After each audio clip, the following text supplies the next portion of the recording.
guys, welcome to Teams channel. This is the second physiology lecture. We are going to continue what we have already started, which is the muscle physiology. First of all, you need to know about the relationship between the intensity of a stimulating current and the duration of its flow to give response. This relationship is going to be plotted on a curve. This curve shows the strength of a stimulus that is plotted against the duration of flow needed to stimulate the nerve. While drawing the curve, we need to know which factor to be plotted on the y-axis and which factor to be plotted on the x-axis. The word against is our key word. The factor to be found before the word against is the factor to be plotted on the y-axis, while the other factor after the word against is plotted on the x-axis, and so the strength of a stimulus is plotted on the y-axis, while the duration of the stimulus is plotted on the x-axis. By looking at our curve, we would find that there is a reciprocal relationship between the two factors, so they are inversely proportional to each other. By increasing the strength of stimulus of the curve, the duration needed to excite a nerve or muscle decreases. So the stronger the current, the shorter time needed to excite any excitable tissue. Remember, nerve and muscles are examples for excitable tissues. Here are some definitions you need to know: minimal time, reupase, and utilization time. Minimal time is the minimal duration needed for excitation, below which no excitation occurs. Whatever may be the strength of the stimulus, we can use high-strength stimulus below this minimal time without excitation. Minimal time is the time duration between two successive action potentials. So below this time, there is no excitation would occur. Actually, this is equivalent to refractory period. Reupase is the minimal intensity of current that can set up an impulse. Below reupase, no excitation occurs, whatever the duration of the applied current. Reupase is equivalent to threshold current. This means that very weak stimuli will give no excitation and no response. Why does our body contain a reupase or threshold current? In order to ensure that very weak stimuli would not affect your nervous system and will not lead to a response. Of course, this is very important to conserve the energy in your body, since action potentials, excitation, and response all need energy. The time needed for excitation when using the reupase is known as utilization time. These can be found here on the curve.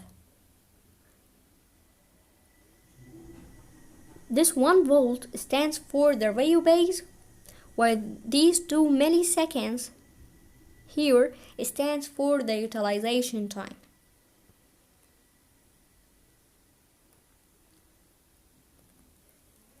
This led to something known as chronaxy.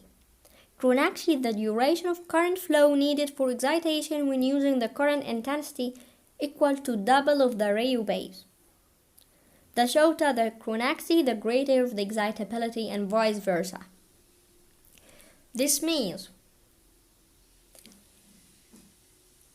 if I required short duration for the current flow, this means that I am very sensible and I have a great excitability.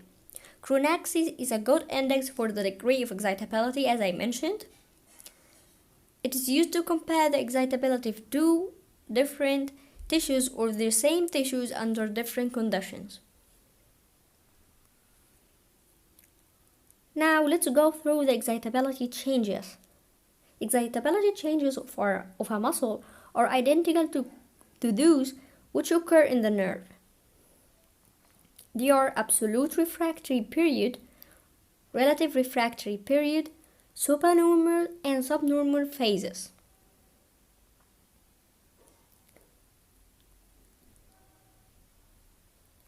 The first one is the absolute refractory period.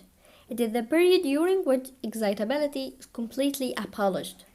So excitability is equals to 0.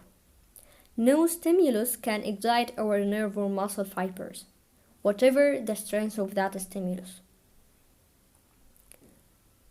It stands for the ascending lamp of action potential from the time of the firing level until the upper part of the descending lamp, which is the upper 1/3 of the repolarization. Why does this occur? During depolarization and overshot, sodium channels are fully activated, so they can be no longer activated. During repolarization, sodium channels are inactivated, so they are closed. No stimulus can open these inactivated channels, and so no action potential can occur. Refractory period is the period during which the excitability is only partially recovered. So, here excitability is not equal to 0. We just need a stronger stimulus than normal to excite our nerve. It coincides with the lower 2/3 of the repolarization, so the remaining part of the ascending lamp of action potential. The cause of the refractory period, relative refractory period, is that some of the sodium channels still have not been reversed, which means they are not opened from the inactivation state. So, we need much stronger stimulus to cause these channels to open. While the potassium channels are very widely opened, and so the result of continued potassium efflux makes it harder to depolarize the membrane to the threshold. Supernova phase is the period during which the excitability is higher than normal. So very weak stimulus would excite the nerve, and this stands for the negative after potential. Then, the subnormal phase is the period during which excitability is decreased than normal, so we need very high stimulus than normal to excite the nerve, and it stands for the positive after potential or hyperpolarization. We need to recap this part.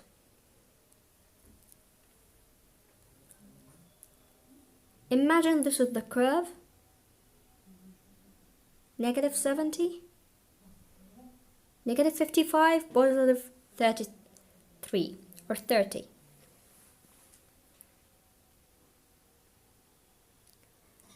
Here is the curve.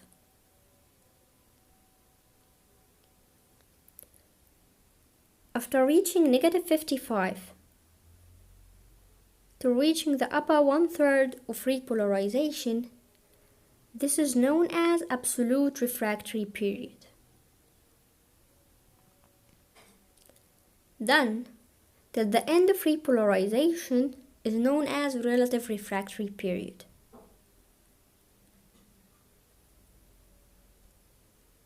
Here, negative after potential is known as supernormal phase of excitability, while during hyperpolarization, subnormal phase of excitability is found. Contraction. There are two types of muscle contraction, isometric or isotonic. Iso means the same, metric stands for measurement, so the same measurement or the same length. This occurs when the tension developed by the muscle is less than that is required to lift or move a load. That's why the muscle length remains constant although the tension is increasing. Constant muscle length is maintained by the stretch of serious elastic components. Now try to imagine that you are lifting a heavy bag that's too heavy to be lifted. This heavy bag is going to generate a tension. Let's call it TW. And your muscles are going to apply a tension opposing that tension applied by the load. Let's call it TM. Here the TW is greater than the TM. For example, 10 newtons or 100 newtons applied by the load, while your muscles only apply 60 newtons.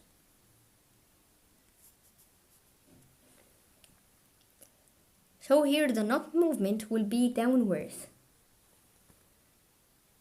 This seems to be logic.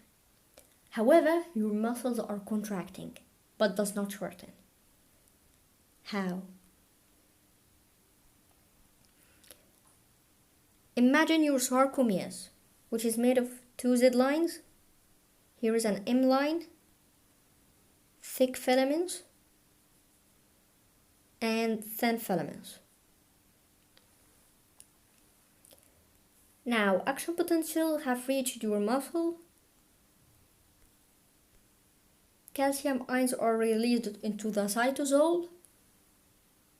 Cross bridges are generated, which means that the thick filaments and the thin filaments are attached. Now ATP is hydrolyzed so that the thick filaments are able to pull the thin filaments. However, they cannot. Why? Because what I have mentioned now, TW is so great. I'm trying to pull the thin filaments, but I can't. So thin filaments do not move. And the sarcomere does not shorten. This means that contraction does not always mean shortening. So who are the elastic components?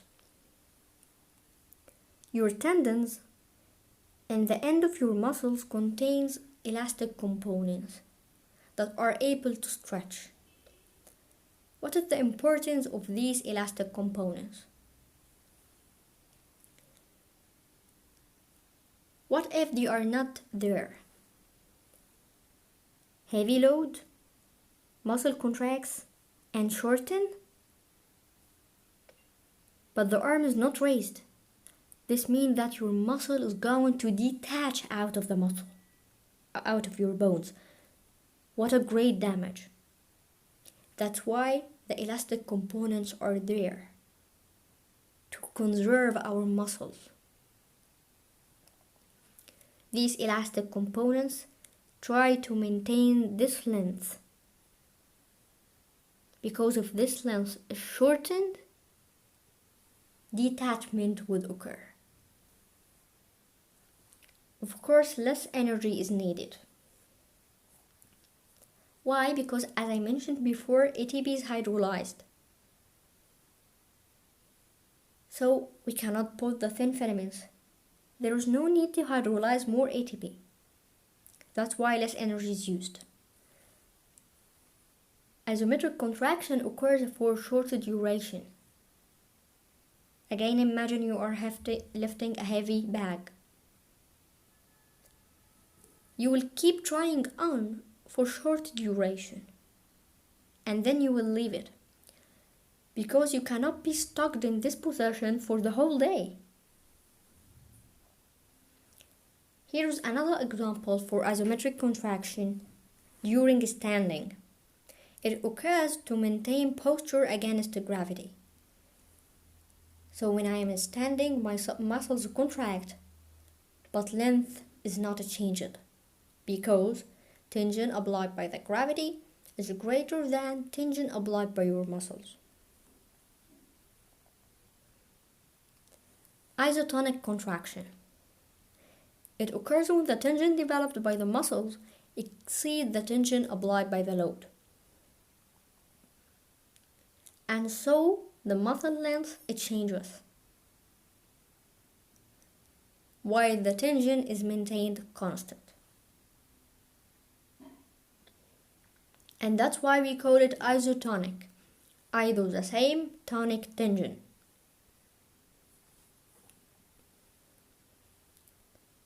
Again, TW is applying 10 newtons, while TM is applying 60 newtons. So here your muscle wins. The net movement is upwards. So it's able to contract and able to shorten. And the tension is not changing because the load is the same.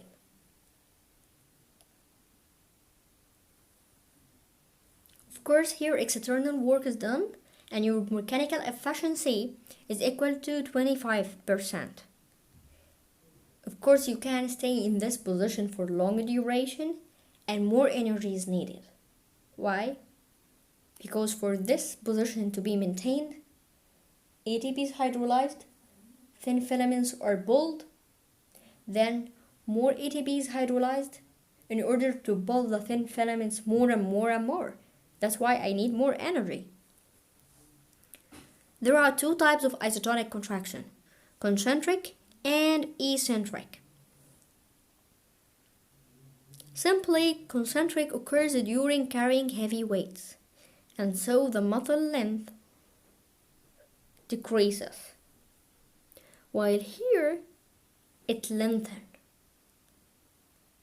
but without the help of those elastic components. The muscle itself lengthens. Try to imagine you are lifting this time a pen and your arm is flexed. Try to extend your arm gradually. You would find it very hard to maintain the rate at which you are extending your arm.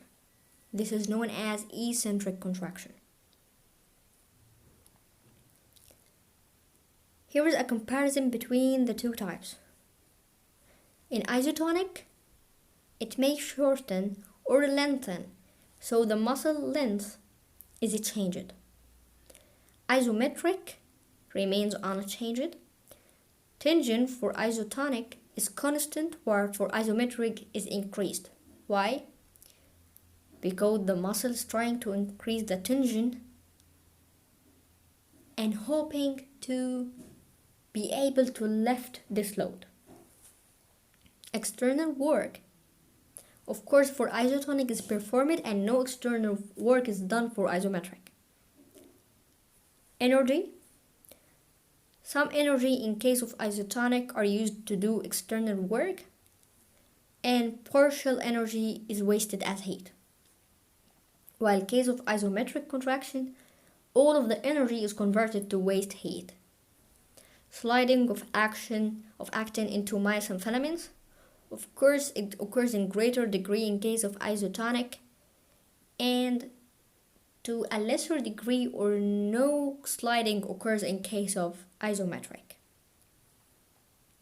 Duration, we have already mentioned, it takes longer in isotonic and shorter time in isometric. Here is an example for the isotonic contraction of biceps for lifting and carrying a weight against gravity.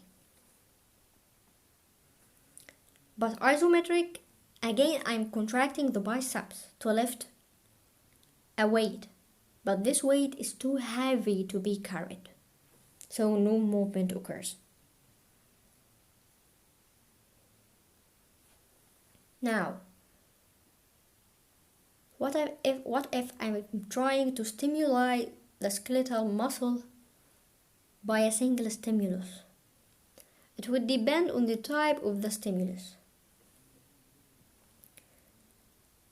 We would start here by threshold stimulus,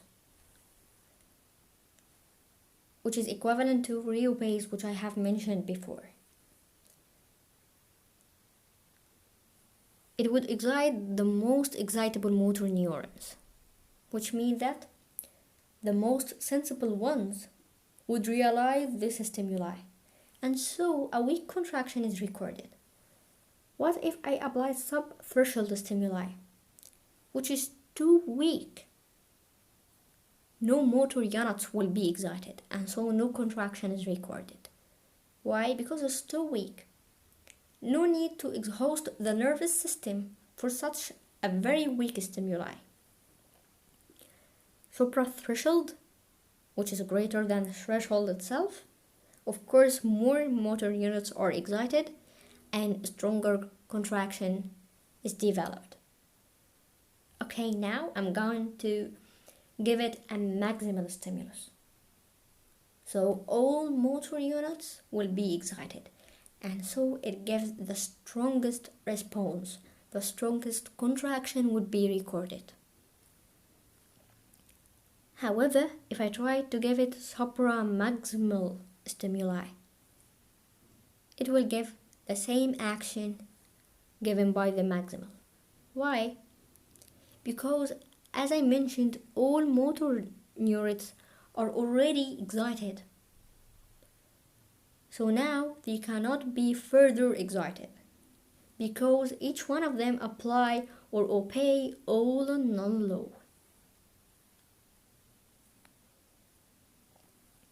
Remember, during the day, contraction in your body is a mixture of the two types of contractions, which mean during walking, the muscles of the legs contract isometrically to keep the limb stiff and bear my body weight during hitting the ground, and contracts isotonically at the same time to move the limb, flexion, extend, medial rotation, external rotation, and so on.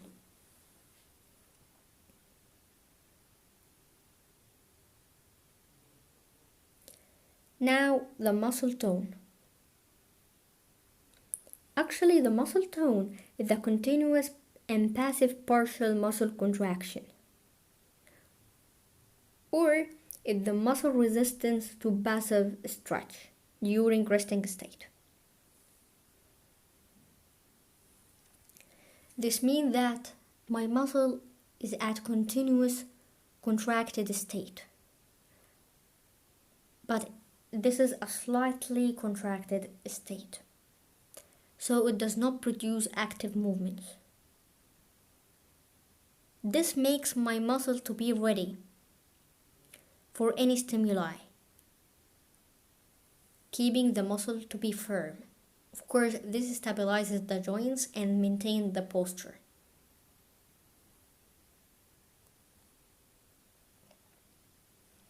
However, after death, I'm going to lose the muscle tone. That's why when you try to lift the arm of a dead person and leave it, it would drop immediately. Actually, this would not occur in case of a live man who's fainted. So the muscle tone is known as the muscle resistance to any passive stretch. Finally, simple muscle twitch.